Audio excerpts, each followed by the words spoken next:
나오셔서 말씀 듣는 우리 성도님들 한 번마다 하나님의 은혜가 있기를 구합니다. 우리 성도님들 빵 좋아하시죠? 빵. 예, 요즘은 뭐 음식보다 빵을 더 드시는 분이 계신데요. 서울 시내 어느 모임에 갔다가 서울에서 가장 오래된 빵집, 서울의 최초의 빵집 어디죠? 태극당. 태극당을 이제 가게 됐어요. 근데 이제 거기서 가까이에서 이제 목회하는 목사님한테 들었는데 이 태극당 빵집이 건물이 멋있어요. 근데 그 빵집이 이제 굉장히 위기에 처해가지고 매출이 확 줄어서 이제 문을 닫을 뻔했다. 뭐 이런 말을 하더라고요.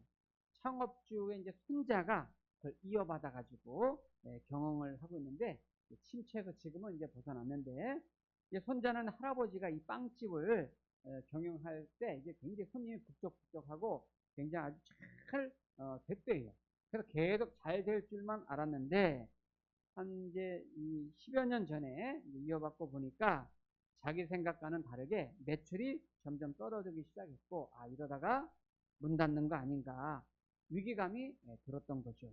그래서 이 손자가 할아버지가 이제 또 아버지가 그 뒤를 이어서 손자가 맡은 건데 이 손자가 맡은 다음에 이 태극당을 전부 리모델링을 한 거예요.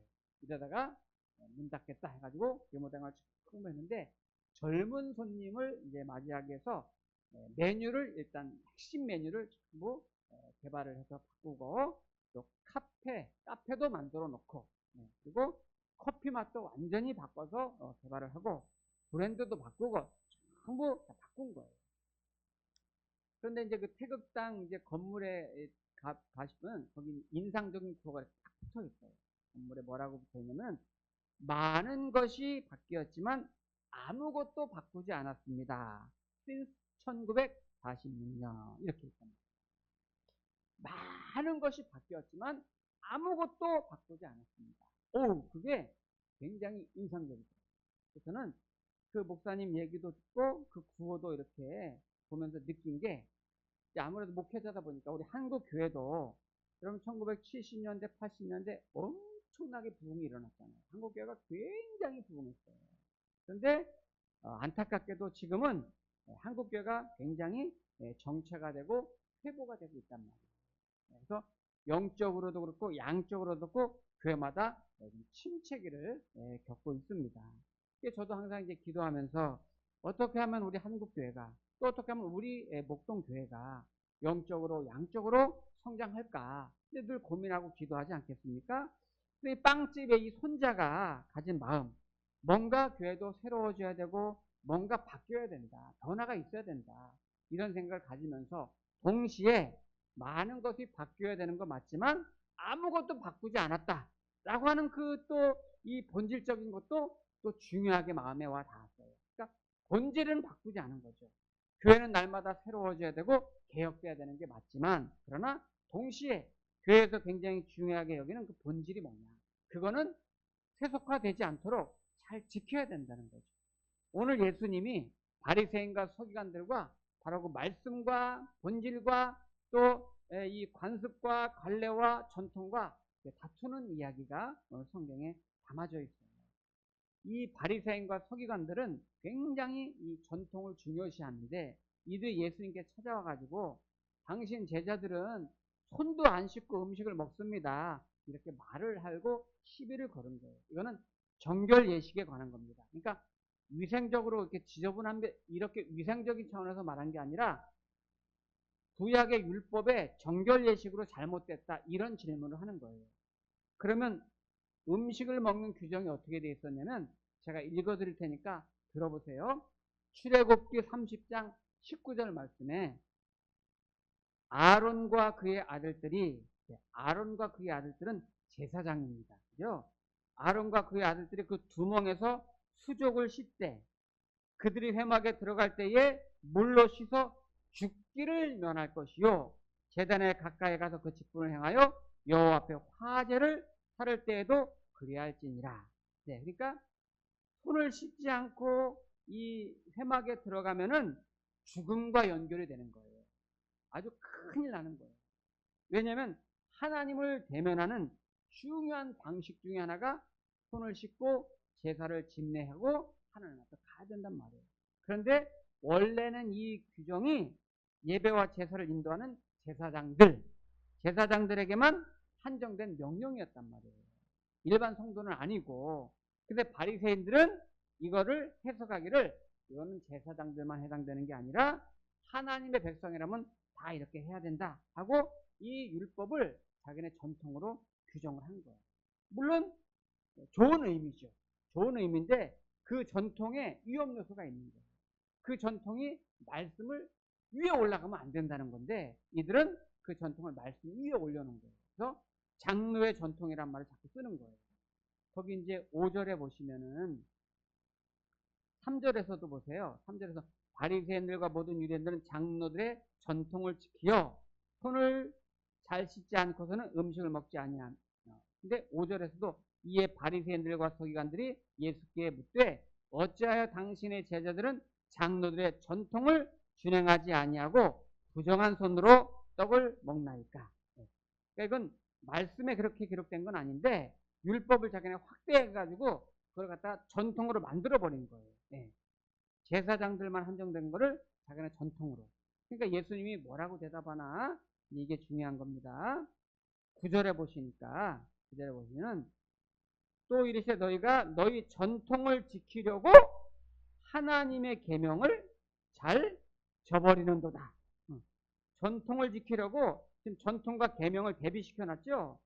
너희가 전통 지키려고 계명, 말씀을 저버리는구나 하면서 예를 들어서 10계명 중에 5계명 예를 들어요. 10절 말씀 보면은 모세는 내 부모를 공경하라 하고 또 아버지나 어머니를 모욕하는 자는 죽임을 당하리라 하였거늘 너희는 이르되 사람이 아버지에게나 어머니에게나 말하기를 내가 너를 유익하게 할 것이 고르밤 곧 하나님께 드림이 되었다고 하기만 하면 그만이라 하고.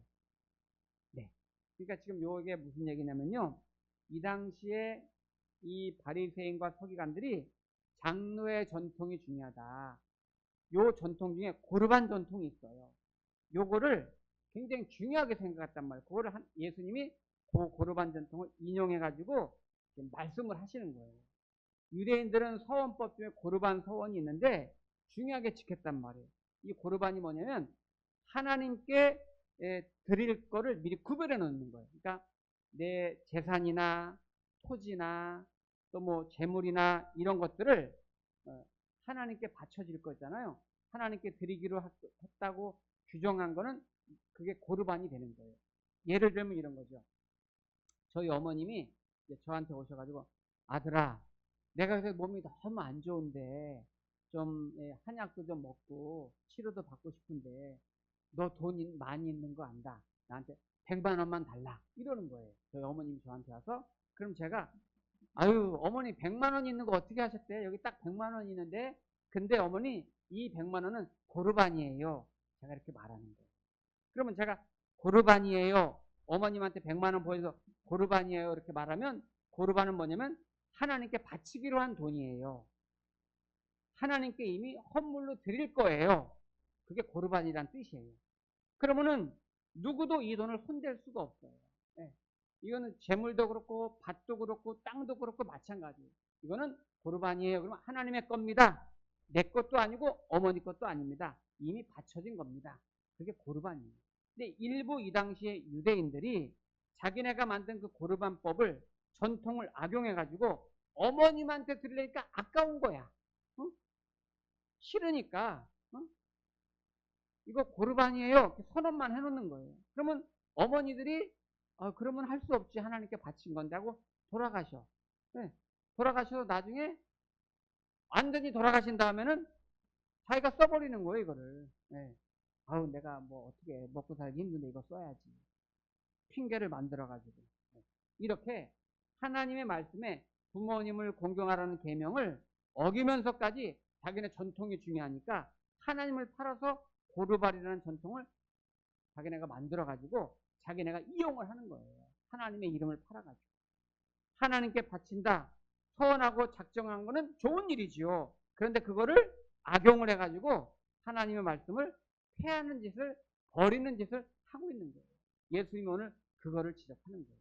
그래서 오늘 12절에 보면은 자기 아버지나 어머니에게 다시 아무것도 하여 드리기를 허락하지 아니하여 너희가 전한 전통으로 하나님의 말씀을 폐하며 또 이 같은 일을 많이 행하느니라 하시고. 네.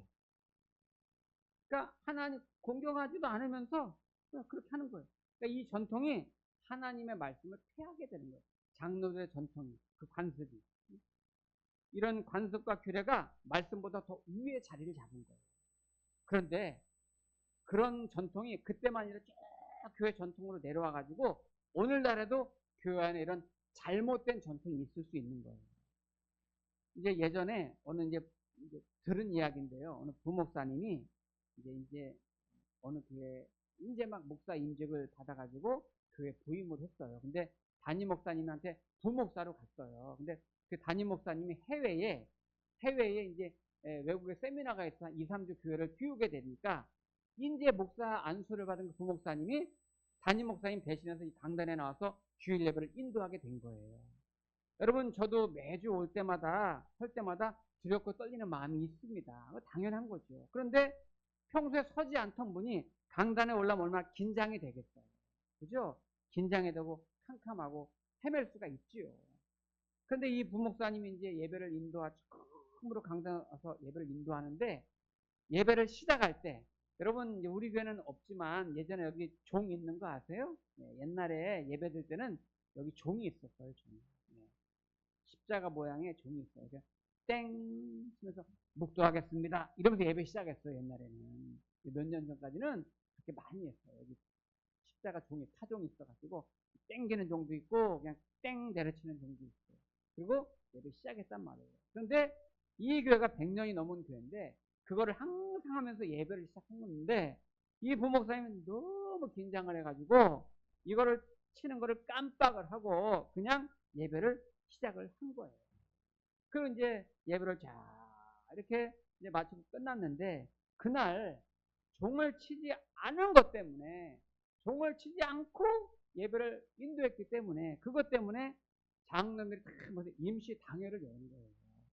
그게 무슨 또 회의 안건이라고 모여가지고 오늘 이 드린 예배는 우리가 하나님이 받지 않으셨을 거다. 종을 안 치고 시작했기 때문에 헛된 예배가 된 거다. 더군다나 예배를 인도하는 목사님이 종을 안 친 거는 큰 실수다. 어떻게 거룩하고 존엄한 예배에 시작하는 종을 안 칠 수가 있느냐. 이래가지고 당회에서 결의하기를 그 목사님을 요즘 말로 말하면 잘랐어요. 자격이 없어요. 별별 일이 다 있어요. 별별 일이.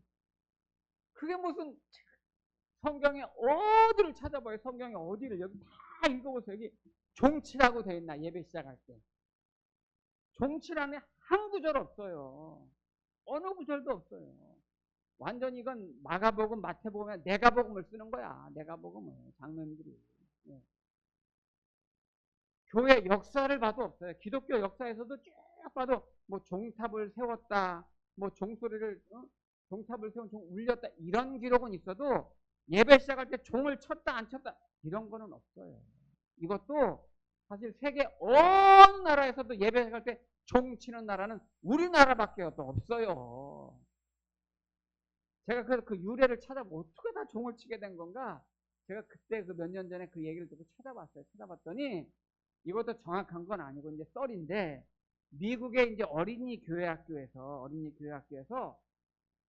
아이들이 막 이렇게 모이면 소란하잖아요. 막 모이면 그러니까 예배 소란해야 된다. 선생님이 이제 예배 집중시키려고 땡땡땡 치다 보니까 거기서 시작됐다 이런 말이 있고 또 하나 견해는 선교사님들이 우리나라에 와서 복음을 전할 때 예배를 시작하려고 주일 예배 시간이 됐는데 참 뭐 밭에서 뭐 또 논에서 막 또 일하다가 예배 시간에 왔을 거 아니에요. 그러면 예배 시간에 오면 얼마나 반가워. 아이고 잘 있었어. 아이고 뭐 했어. 막 이렇게 하다가 이거 예배 시작해야 되는데 막 모여서 막 얘기하니까 땡 하고 집중시키려는 그런 의도로 이 종을 만들었다. 이런 설이 있어요. 이것도 정확하진 않은데 추측이에요. 이거는 성경적인 근거는 전혀 없고 그런 설에 의해서 종이 한국교회 시작됐다는 말이 있어요. 또 어떤 목사님은 또 종을 한 번 치면 안 된대. 성부, 성자, 성령이니까 3번 쳐야 되는데 땡 땡땡 이렇게 하고 시작해야 되는데 하여튼 별걸 다 만들어. 그게 전통이 돼가지고 성경 위에 올라와 있는 거예요. 여러분 이제 제가 이제 이 성의 가운을 입고 있어요. 이 목사 가운에 관한 것도요 참 흥미있는 일이 많아요. 그럼 이제 가운을 입는 거는 이제 구약 성경에 이제 제사장들이 에봇을 입었잖아요. 제사를 집례하고 인자한테 거기서 이제 계승이 된다 이런 의미도 있고 또 하나님 앞에 드리는 예배 자체가 거룩하기 때문에 예배 인도자가 좀 더 존엄하게 경건하게 예배를 인도한다는 차원에서 구별된 세상의 어떤 집회랑은 다른 그런 예배 존엄과 경건을 위해서 이제 인도하기 위해서 입는다 이런 이제 전례가 주로 있어요. 근데 이제 저는 개인적으로는 입는 게 좋아서 이제 입고 있습니다. 한국의 전통에 다 입었으니까. 예. 그런데 이게 이제 원래 우리가 이제 상식적으로 아는 건 원래 기독교의 초창기 시작할 때는 하얀 옷을 입었어요. 하얀 가운을 입은 거는 예배를 집례하고 인도하는 제사장들, 예배 인도자가 로마 시대 때 하얀 옷을 입기 시작해서 기독교 전통은 하얀 옷을 입는 거예요.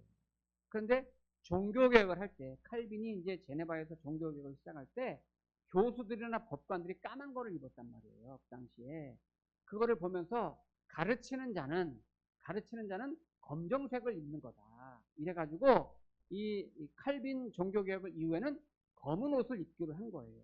그러니까 제사장은 예배를 인도하는 자는 흰색을 입지만 예언자, 말씀을 전하는 자는 검은색을 입는 거예요. 그러니까 목사에게는 제사장적인 역할이 있고 예언자적인 말씀을 가르치고 선포하는 역할이 있기 때문에 검은색, 흰색을 입는 겁니다. 이게 동복을 입고 하복을 입는 게 아니에요. 근데 요새는 더우니까 하복처럼 입는 거고 겨울에 추우니까 검은색 입는 것처럼 됐는데 원래 개념은 하얀색을 쭉 입어왔고 종교개혁 시대 때 장로교들은 검은색을 쭉 입어오게 된 거예요. 그런데 이것도 원래 그러면 초대교회 때 예수님이나 예수님 제자들은 입었느냐? 안 입었단 말이에요. 안 입었으니까 어느 목사님은 안 입는다. 그래서 한국교회가 지금 안 입는 목사님들이 꽤 많아요. 근데 그거 가지고 뭐라고 하면 안 됩니다. 그럼 입는 거는 왜 입냐? 입는 거는 말씀드린 대로 좋은 전통이고 예배가 자체가 거룩하고 구별되게 하나님 앞에 경건한 예배를 드리기 위해서 상징적으로 대표성을 가지고 드릴 때 예배 드리는 성도들도 그 분위기에 같이 예배를 드리게 되기 때문에 이런 장점이 있기 때문에 드리는 거예요. 근데 이게 왜 문제가 되냐면 가끔 이제 목사님들 중에 이 가운이 무슨 이제 그 권위의 상징처럼 입는 경우가 있어요. 이거는 아니라는 거예요. 신학 박사, 철학 박사 학위를 받은 목사님들이 여기 박사 가운은 목사 가운이랑 다르잖아요. 근데 강단에 박사 가운을 입고 올라오는 거예요. 나 박사다 이거 막 울고불고 막 세 줄 딱 친 거 입고 막 화려하게. 그래서 여러분 가끔 가다가 이제 다른 목사님들 이렇게 보면은 여기에 막 굉장히 막 이렇게 화려하게 입는 분들이 계세요. 뭐 계급처럼 막 있고 막 후드라든지 여기 뭐 이렇게 달린 거 있거든요. 그런 것들도 막 주렁주렁 막 이걸 막 뭐 두 줄 세 줄 막 또 길이에 따라서 또 막 이 권위가 또 달라지고 뭐 이 가운도 막 질질질 땅에 끌린 게 있고 막 또 안 끌리는 게 있고 그렇단 말이에요. 그러니까 그렇게 하는 거는 자기 이제 내가 그런 권위를 가지고 자꾸 이 강단에 서려고 하는 거거든요. 그러려면은 안 입는 게 좋다 이거예요. 근데 이런 것들이 자꾸 말씀과 대조해서 어긋나가지고 그것이 권위가 되고 그 전통이 말씀 위에 있으면 이거는 아니라는 겁니다. 우리가 그런 부분을 잘 기억을 하셔야 돼요. 예수님은 형식이 나쁘다, 전통이 나쁘다 그렇게 말씀하시는 건 아닙니다. 그러나 전통과 형식이 말씀을 배반하고 말씀을 오버하고 그 말씀을 배신하는 그런 거는 문제가 있는 거죠. 그래서 오늘 이제 결론처럼 나온 말씀이 6절입니다. 6절. 6절에 보면은 이르시되 이사야가 너희 외식하는 자에 대하여 잘 예언하였도다. 기록하였으되 이 백성이 입술로는 나를 공경하되 마음은 내게서 멀도다. 입술로는 나를 공경하되 마음은 내게서 멀도다. 이 말이 무슨 의미입니까? 세월이 이렇게 지나고 역사가 흐르면서 의미도 가치도 다 빠져나가 버리고 그냥 껍데기만, 형식만 붙들고 기독교니 예배니 이러고 있더라는 거예요. 여러분, 이 예배의 자리가 그럴 수가 있어요. 여러분, 우리가 매 시간 모여서 찬송하고 기도하고 말씀 듣고 뭐 광고 듣고 축도하고 이런 예배, 오늘 우리가 예배를 드렸어요. 그러면 이렇게 와서 앉아서 예배 드렸다고 100% 온전히 나는 예배 드렸다 이렇게 말할 수 있습니까? 그렇지 않을 수 있다는 거예요. 예배라는 형식, 형태는 우리가 갖춰서 드렸지만 예배가 뭡니까?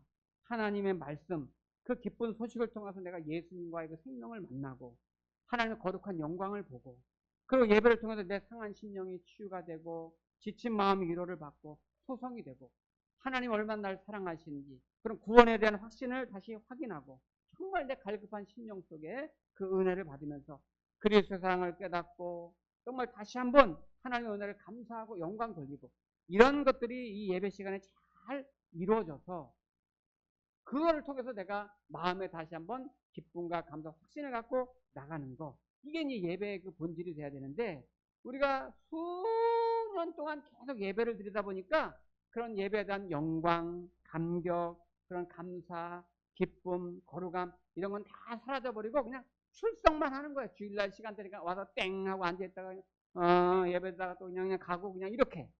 과연 그것이 예배냐, 예배를 드린 거냐 하는 것이죠. 예수님 오늘 그 말씀을 하는 거예요. 형식만 있고 껍데기만 있을 수 있다. 그리고 예배 와서 이상한 것만 신경 쓰는 분들이 있다 이거예요. 제가 예배 그 교회를 개척해가지고 개척해서 얼마 안 됐을 때 이제 새가족들이 이렇게 몇 번 오셨었거든요. 그때 어느 성도님이 이제 예배를 드리면서 그러더라고요. 예배 끝나고 저한테 제가 교회를 개척할 때는 주기도문을 사도신경 자리에 놓고 했어요. 예배 시작할 때 주기도문 하겠습니다 했단 말이에요. 사도신경을 안 하고. 근데 그분이 그러는 거예요. 목사님, 왜 사도신경을 안 하고 주기도문을 합니까? 주기도문은 모임 끝날 때, 예배 끝날 때 하는 거 아닙니까? 여러분, 주기도문이 예배 끝날 때 한다는 게 성경에 어디에 있어요? 없습니다, 여러분. 사실은 주기도문이 성경에 있고 사도신경은 성경책에 안 나와요. 사도신경 성경책이 없습니다, 여러분. 주기도문은 성경책에 있습니다. 예수님이 이렇게 기도하라고. 원래는 주기도문이 맞는 거예요. 그런데 우리가 사도신경을 하는 이유는 사도신경에는 기독교 핵심 교리가 다 담아져 있어요. 워낙 이단과 사이비가 많으니까. 사도신경을 통해서 공교회로서 건강하고 바른 교회로서 성도들이 예수님을 이렇게 믿습니다. 신앙 고백을 하기 위해서 그 순서가 있는 것이에요. 이런 부분에 대한 오해가 많습니다. 그러면 하나님이 우리에게 원하시는 예배는 영적 예배라고 그랬어요. 그리고 시편 51편에 잘 나와 있어요. 하나님이 구하시는 제사는 상한 심령이다. 여기 상한 심령이라는 말은 뭐냐면 깨어지는 예배란 말이에요. 내가 깨지는 예배. 내가 예배를 드리면서 내 마음이 낮아지고 겸손해지고 회개가 일어나고 이게 진짜 예배를 드린 성도의 특징인 거예요. 그래서 말씀을 들으면서 내 마음이 때로는 찔리기도 하고 내 마음이 위로받기도 하고 내 마음이 막 겸손해지기도 하고 이런 것들. 하나님 나는 죄인입니다. 하면서도 낮아지기도 하고 이 예배를 잘 드리고 가는 거죠. 그래서 예배는 교만한 사람은 은혜 받지 못해요. 형식이 나쁜 건 아니지만 필요하지만 형식이 본질을 대신할 수는 없어요. 본질, 교회에서 예배에서 본질은 예수님입니다, 여러분. 항상 예수님께만 집중하시기 바랍니다. 교회에 오시면 예수님께 집중하고 교회에 오시면 예배에 예수님께 집중하시기 바랍니다. 예배 드릴 때도 교회 생활할 때도 꼭 비본질적인 거 가지고 시비 걸지 마세요. 교회 오셔가지고 아유 왜 주보에 이런 게 나와서 이런 순서가 잘못됐네. 아유 왜 성가대가 이렇게 찬양을 해. 왜 오늘 밥이 맛있고 맛없고 그래. 그런 분들은 은혜를 못 받는 거예요. 교회 와서 내가 예수님께 집중하고 예수님을 깊이 만나고 예수님을 통해서 위로받고 은혜받고 능력받고 기쁨과 감사를 회복하고 그러고 돌아가는 게 그게 진짜 맞는 거예요. 그래서 오늘부터 우리 성도님들은 시간마다 예배 드릴 때 교회 생활할 때 정말 내가 오늘 예수님을 만나고 있는가? 예수님의 생명과 내가 만나고 있는가? 그거를 항상 기억하시고, 내가 오늘 예수님 만나고 지금 돌아가는 거 맞나? 항상 그거를 기억하시고, 그런 예배, 그런 교회 생활이 있기를 여러분 축원합니다. 기도하겠습니다.